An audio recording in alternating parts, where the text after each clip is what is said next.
Pessoal, tudo bem com vocês? Eu espero que sim. Olha só, e tem um turbilhão de notícias aqui hoje que eu quero trazer para vocês, resumindo os últimos acontecimentos. E um novo alerta médico sobre a saúde de Lula, que inclui aí um ponto que a mídia não está trazendo, que o médico de Lula não está trazendo, que a equipe de Lula não está trazendo por algum motivo, só comprova sobre a gravidade da situação e sobre a falta de transparência que tem dentro desse desgoverno, né? Eu vou trazer para vocês a respeito desse alerta grave que foi feito por um médico em relação à saúde de Lula. Eu vou revelar todos os detalhes aqui para você. Em paralelo a isso, né? Enquanto milhões de famílias lutam para colocar comida na mesa, o governo trouxe um comunicado que foi considerado uma bomba para os brasileiros agora de Natal. E eu vou trazer para vocês também. Então, por mais conteúdo assim importante que a grande mídia não faz questão muitas vezes de te mostrar e você quer ficar sabendo, eu te falo para se inscrever no canal, para acompanhar os vídeos, tá bom? Deixe seu joinha aí, compartilha bastante, bora lá que tem muita informação aqui para trazer para vocês. E um Feliz Natal também, né? A vocês aí. Eu espero que vocês passem muito bem ao lado das pessoas que vocês amam, que seja um dia incrível. Bom, gente, bora lá. Eu vou começar aqui com a primeira informação, que isso aqui foi a Folha de São Paulo que trouxe, que mostra que a formação da pauta no STF é marcada por individualidade e falta de critérios claros. A análise de mais de 1.500 processos aponta a impossibilidade de prever quando e quais casos serão julgados. E sabe o que trouxe isso daqui? Uma pesquisa conduzida por Luiz Fernando Esteves. Ele é um professor do INSPER e pesquisador associado no grupo Constituição, Política e Instituições, vinculado à Universidade de São Paulo. Ele analisou o andamento de 1.529 processos, número de casos incluídos no calendário de julgamentos no plenário físico do tribunal entre 2013 e 2019, para sua tese de doutorado em Direito pela USP. E aqui o objetivo foi entender como funciona a construção da pauta do plenário do STF, desde a chegada do caso ao tribunal até a sessão de julgamento, quem foram os atores envolvidos nessa dinâmica e que temas e classes processuais são selecionados. Olha o que ele trouxe, abre aspas, são 11 ministros, cada um deles com critérios diferentes para lidar com o que chega no gabinete. Fecha aspas, afirma Esteves, e ele continua, abre aspas novamente. Pode ser que um se preocupe mais com gastos públicos. Então, todas as questões tributárias têm prioridade. Outro com casos penais que receberão dessa forma um tratamento mais célere. Fecha aspas. Há ainda a influência da imprensa, das partes e dos advogados e a repercussão em veículos de comunicação que podem pressionar os ministros a liberarem o caso para julgamento ou incluí-lo em pauta. O mesmo vale para a atuação de partes e advogados junto aos gabinetes dos magistrados. Só que olha que interessante, né? A pessoalidade é um ponto importante, diz ele. Abre aspas. Existem pessoas parlamentares, por exemplo, com um acesso mais facilitado aos ministros. Cada gabinete tem uma regra própria, mas esse acesso não é dado de forma igual por todos os ministros e a todos os advogados e a todas as partes. Então há um problema muito grande de desigualdade, foi identificado dentro do estudo de análise dele. Segundo o pesquisador, além da informalidade e da falta de critérios objetivos, existe uma questão de individualidade. Há uma alocação de poderes no tribunal que coloca muito peso na mão de alguns deles. Então, tudo isso, gente, foi identificado dentro desse estudo e que nos traz uma reflexão importante que a gente não pode ignorar do que está acontecendo dentro desse cenário, né? E que eu queria trazer para vocês. O STF, o governo, eles enfrentam hoje uma crescente insatisfação popular, alimentada aí por decisões que carecem de transparência e critérios objetivos. E essa reportagem publicada pela Folha de São Paulo, ela destaca como a formação da pauta no STF reflete um processo que é marcado por essa individualidade e ausência de critérios claros que geram, sim, dúvidas sobre a imparcialidade e a eficiência dessa instituição essencial ao sistema democrático brasileiro. E o papel do STF, que seria o de guardião da Constituição, deveria ser o quê? Oferecer segurança jurídica e estabilidade institucional. Só que a maneira como as pautas são decididas, e esse estudo levantou, reforça frequentemente a percepção de personalismo, como se o tribunal fosse um palco para os ministros se sobreporem aos interesses coletivos. Isso mina a confiança do povo em um dos pilares da República, fomentando a ideia de que o tribunal opera em um terreno nebuloso e distante das reais necessidades da sociedade. Por outro lado, o governo, cuja função é garantir a harmonia entre os poderes e atentar aos anseios da população, parece conivente com essa falta de organização, falhando em cobrar o STF dos critérios mais robustos e transparentes para suas decisões. Então, essa apatia governamental, combinada com a sensação de desconexão das instituições, gera uma espiral de indignação entre os cidadãos que já enfrentam desafios econômicos e sociais consideráveis. Então é importante ver o quanto essa situação reforça a necessidade de reformas no judiciário, com a implementação de critérios mais claros, democráticos, para a composição das pautas, para a condução de julgamentos, que afeta a vida de todos nós, concordam? Comentem aí para mim, porque eu acho que a justiça deve servir ao povo e não ser um palco para vaidades ou disputas políticas. Vocês também concordam com isso? Vão comentando aí, enquanto vocês comentam, eu vou trazer uma outra informação, gente, que eu fiquei indignada de compartilhar a tela. Com dólar a R$6, PT diz que Lula dá sorte na economia. Gente, olha que absurdo. Apesar do dólar estar acima de R$6 desde o fim de novembro, o PT, Partido dos Trabalhadores, disse nesse domingo, dia 22, que o presidente Lula traz sorte à economia. E isso daqui, gente, foi assim, olha só. Ele postou o que alguns chamam de sorte, outros chamam de trabalho, como se tudo tivesse indo bem. É muita cara de pau, não é mesmo? E isso nos traz aqui uma preocupante reflexão, que eu gostaria de saber a opinião de vocês, que para mim, eu encarei isso como uma zombaria com o sofrimento do brasileiro. Essa declaração do PT, exaltando o presidente Lula, afirmando que ele dá sorte na economia, então, como uma verdadeira frente à realidade enfrentada pela população, o dólar R$6, a narrativa de que a economia brasileira melhorou, sempre que ele vira presidente, parece não apenas desconectada dos fatos da realidade, mas também desrespeita as dificuldades que os brasileiros vêm enfrentando. O impacto de um dólar elevado é direto e devastador para a economia brasileira.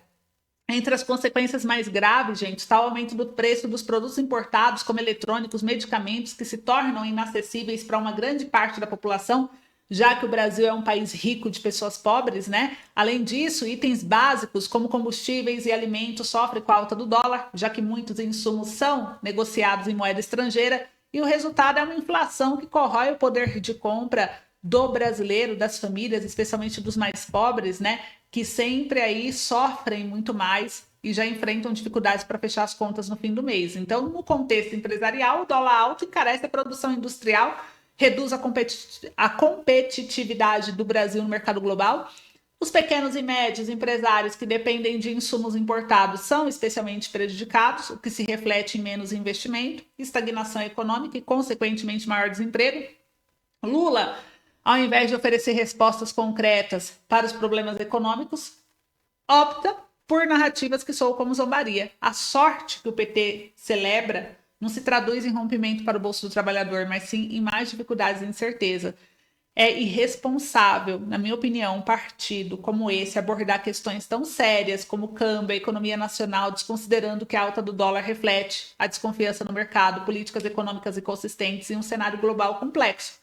Então, a postura de desdém perante a realidade econômica do país é um sinal preocupante de desconexão entre o governo e os anseios da população, né? Ao invés de ironias, o Brasil precisa de uma liderança que reconheça os desafios e apresente soluções viáveis para reduzir o impacto do dólar alto e melhorar a vida dos brasileiros. O povo merece respeito e políticas concretas, e não slogans e discursos vazios como esses, que dá raiva de ouvir, né? Então, isso cresce a indignação e a paciência do brasileiro vai se esgotando, que já vive pressionado por tantos impostos que esse governo vem colocando. Então, vão comentando aí o que vocês acharam. Enquanto vocês comentam, eu quero mostrar para vocês, né, que o atrito entre o Congresso e o STF começou. Vocês viram aí? Eu vou mostrar aqui na minha tela, deixa eu compartilhar. Olha só, Flávio Dino do STF suspende pagamento de mais de 4 bilhões de reais em emendas parlamentares por suspeita de irregularidades. Ao todo, só para esse ano de 2024, o Congresso aprovou 52 bilhões em emendas e para 2025 estão previstos 39 bilhões pelo menos. mas esse valor precisa ser aprovado por deputados e senadores. Então, o ministro do STF, Flávio Dino, suspendeu na segunda-feira, dia 23 de dezembro, o pagamento de mais de 4 bilhões em emendas parlamentares por suspeita de irregularidades. O ministro atendeu a um pedido do PSOL, que viu irregularidades no encaminhamento de mais de 5.400 emendas de comissão, que somam 4,2 bilhões. Segundo o partido, as emendas não tiveram aprovação prévia e registro em ata pelas comissões, como prevê a lei aprovada em 2024 pelo Congresso.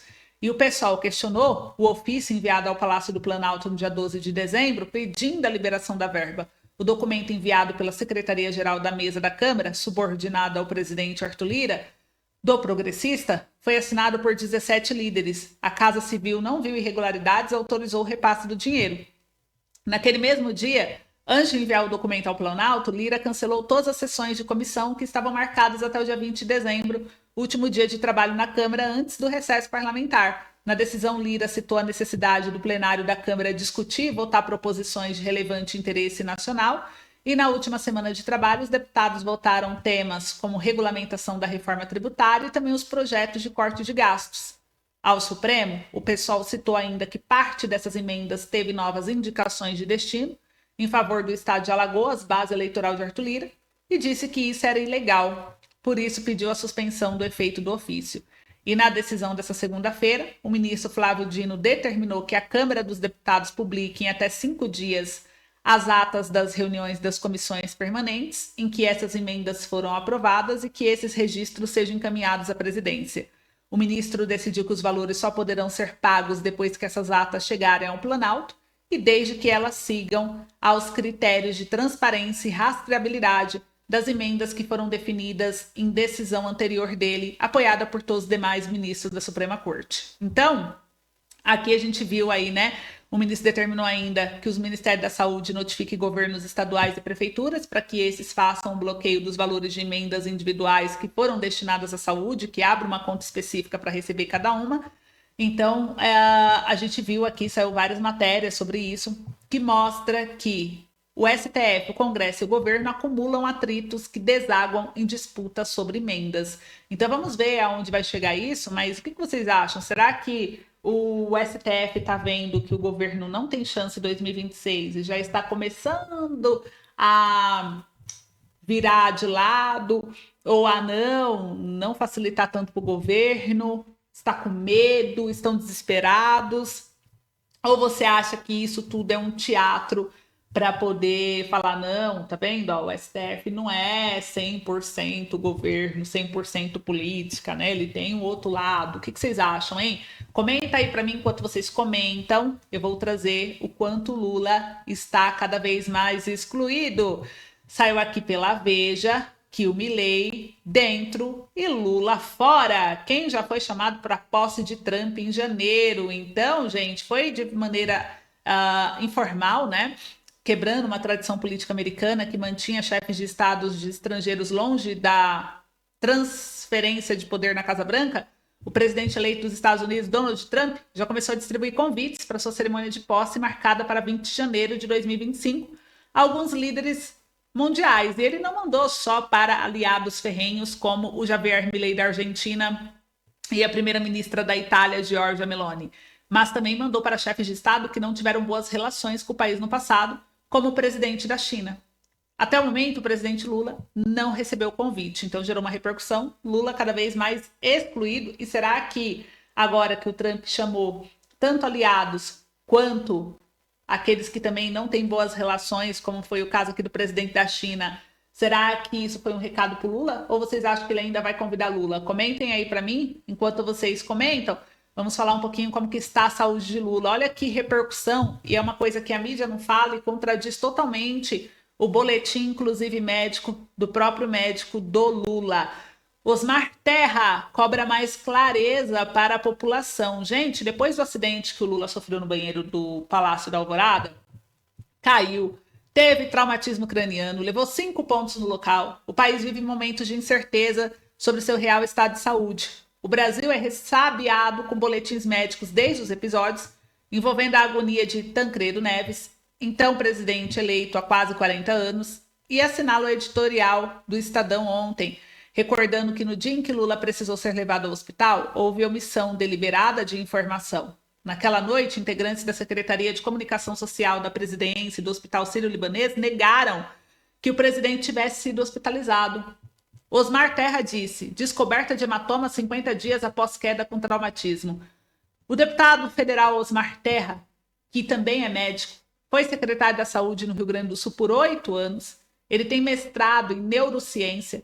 Levantou algumas dúvidas. Abre aspas. Já comentei que se não descobrissem a causa do surgimento de um hematoma comprimido no seu cérebro, 50 dias após a queda com traumatismo cranioencefálico, continuaria o risco do episódio se repetir no futuro próximo. Fecha aspas.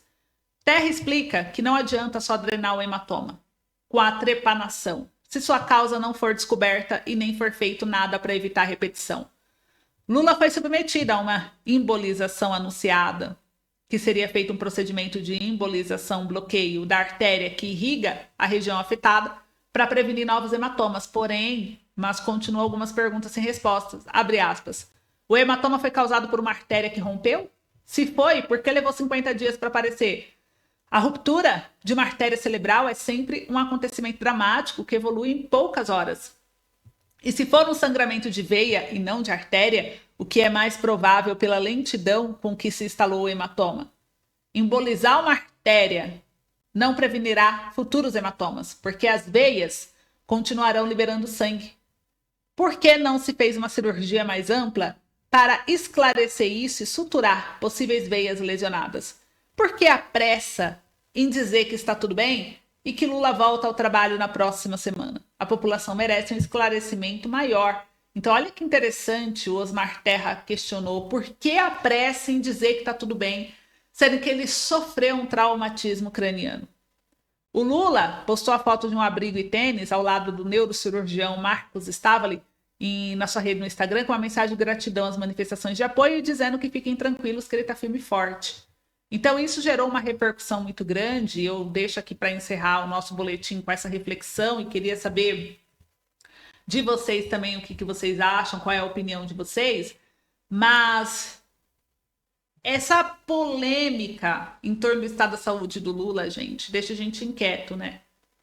Inclusive, também médico Osmar Terra escancarou mais uma vez a preocupante falta de transparência e mostrou aí uma exposição que o próprio hospital e a equipe do médico negaram a internação no dia que ele foi internado. Por quê? Por quê, né? Então, o que deveria ser tratado com clareza e responsabilidade virou um mistério, repleto de contradições e interpretações conflitantes que apenas reforçam dúvidas sobre a real gravidade da situação. E conforme apontado aqui por Osmar Terra, que eu mostrei para vocês ainda agora, há uma evidente discrepância entre as informações divulgadas pela equipe médica de Lula e a realidade de uma lesão na cabeça que inicialmente foi descrita como grave, mas que, em um giro quase mágico, passou a ser apresentada como sem gravidade, sem hematomas. Então, essa mudança repentina na narrativa levanta sérias suspeitas. O que está sendo escondido da gente? Qual é a real condição do Lula? E por que a população que tem direito de saber está sendo mantida no escuro? Além disso, as denúncias de que médicos no hospital e a equipe de Lula omitiram informações durante o período de internação também são alarmantes. Se algo que deveria ser tratado com total clareza é a saúde de um chefe de Estado, uma figura central para a estabilidade política e institucional do país. Então, a falta de consistência nas declarações apenas alimenta mais ainda as especulações e desconfianças, enfraquecendo a já abalada relação de confiança entre governo e o povo. Eu quero saber de vocês aí o que vocês acham, mas essas são as novas informações aí. Nem tudo que a grande mídia mostra, né, é de fato o que está acontecendo, e é um questionamento que eu achei importante trazer para vocês do Osmar, que também é médico, né, também neuro, e que sabe explicar uma visão diferente sobre o que aconteceu com o Lula para a gente refletir. A população não pode ficar no escuro. Então é isso, gente. Feliz Natal para vocês. Um beijo e eu espero vocês no nosso próximo encontro.